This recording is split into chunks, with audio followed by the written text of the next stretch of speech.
নমস্কার বন্ধুরা, হেসেল বনলক্ষ্মীতে আপনাদের সকলকে স্বাগত।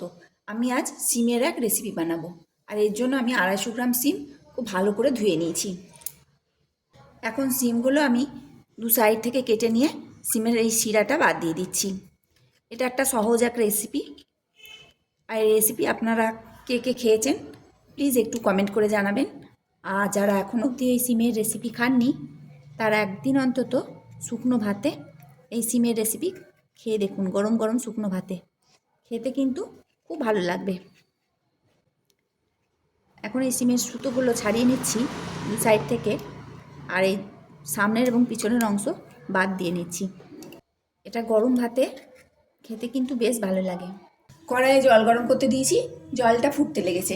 এখন একটা এরকম ফুটো ফুটো থালা এর উপর বসিয়ে দিচ্ছি, আর কেটে ধুয়ে রাখা সিমগুলো এর উপরে ছড়িয়ে দিচ্ছি, আর উপর থেকে একটা থালা চিপে ঢাকা দিয়ে দিচ্ছি। এখন নিচে জল ফুটবে আর ভাপে সিম কটা সেদ্ধ করে নেব, কিন্তু এতে অনেকটা গ্যাস নষ্ট হবে ভাপে সেদ্ধ করতে, আর সময়ও যাবে। তার জন্য আমি কিছু কেটে রাখা আলু নিচে জলে সেদ্ধ করে নিচ্ছি। এটা অবশ্য অন্য রেসিপিতে লাগাবো, আপনারা যে কোনো জিনিস এই জলে সেদ্ধ করে নিতে পারেন, তাতে গ্যাস সময় দুটোই বাঁচবে। ওপরে আমি সিমটা বসিয়ে দিলাম, সিমটা এখন সেদ্ধ হতে দিলাম। 10 মিনিট হয়ে গেছে, এখন ঢাকনাটা খুলে দেখছি। 10 মিনিটে সিম খুব ভালোভাবে সেদ্ধ হয়ে গেছে। এটা জলে সেদ্ধ করার থেকে এইভাবে যদি সেদ্ধ করে নেওয়া হয় তাহলে টেস্টটা খুব ভালো হয়, তাই এইভাবেই সেদ্ধ করলাম। এদিকে আমার আলুও সেদ্ধ হয়ে গেছে, যদিও এটা অন্য রেসিপিতে লাগাবো। গ্যাসটা বন্ধ করে দিলাম। এখন সিমটা ঠান্ডা করে নিতে হবে। সিমটা ঠান্ডা হয়ে গেছে, এখন এটা খুব ভালোভাবে মেখে নেব। সিমটা খুব ভালোভাবে মেখে নিলাম, আর মাখতে মাখতে যে শিরাগুলো হাতের মধ্যে লাগছে সিমের, সেইগুলো বাদ দিয়ে দিচ্ছি। কারণ সিম ছাড়ানোর সময় অনেক শিরা ছাড়ানো যায় না, সেগুলো থেকে যায়, তাই সেগুলো অতি অবশ্যই বাদ দিয়ে দিতে হবে, নইলে খেতে ভালো লাগবে না। তাই মাখতে মাখতে সেই সমস্ত শিরাগুলো আমি বাদ দিয়ে দিচ্ছি।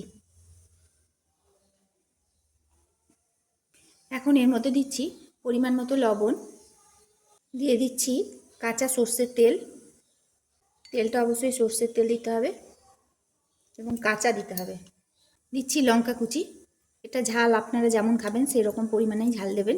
আর এখানে দিচ্ছি সর্ষে বাটা, সর্ষে গুঁড়োর যেটা প্যাকেট পাওয়া যায় সেটা 1 চামচ জলে সর্ষেটা 1 পিঞ্চ মতো লবণ দিয়ে গুলে রেখেছিলাম, সেটা এর মধ্যে দিয়ে দিলাম। আপনারা যদি বেশি পরিমাণে করেন তাহলে সর্ষে বাটাও দিতে পারেন। আমি এখানে অল্প পরিমাণ বলে সর্ষে গুঁড়োটা ইউজ করলাম। একটু লবণ দিয়ে গুলে রেখেছিলাম, না হলে কিন্তু সর্ষে গুঁড়োটা তেতো লাগে। তাই যখন গুলবেন তখন 1 পিঞ্চ মতো লবণ দিয়ে গুলবেন। এখন এটা খুব ভালোভাবে মাখিয়ে নিচ্ছি। শাক যেমন শুকনো ভাতে খাওয়া হয়, এটাও তেমনি গরম গরম শুকনো ভাতে খেতে খুব ভালো লাগে। যারা এখন অবধি এই রেসিপিটা খাননি তারা অবশ্যই এখন একবার এই রেসিপি খেয়ে দেখুন। এখন সিম খুব সস্তা, প্রচুর পরিমাণে বাজারে পাওয়া যাচ্ছে। অবশ্যই এই সিমের রেসিপিটা একবার খেয়ে দেখুন, আশা করি আপনাদের খেতে খুব ভালো লাগবে। এখন এটা যখন ভাত ফুটবে তখন আমি গরম ভাতের ওপর বসিয়ে রাখবো, তাহলে জিনিসটা গরমও থেকে যাবে আর গরম ভাতের সাথে খেতেও ভালো লাগবে। সিমের এই রেসিপিটা আমার তৈরি হয়ে গেল। সমস্ত রেসিপিটা দেখার জন্য হেসেল বনলক্ষ্মীর তরফ থেকে অসংখ্য ধন্যবাদ।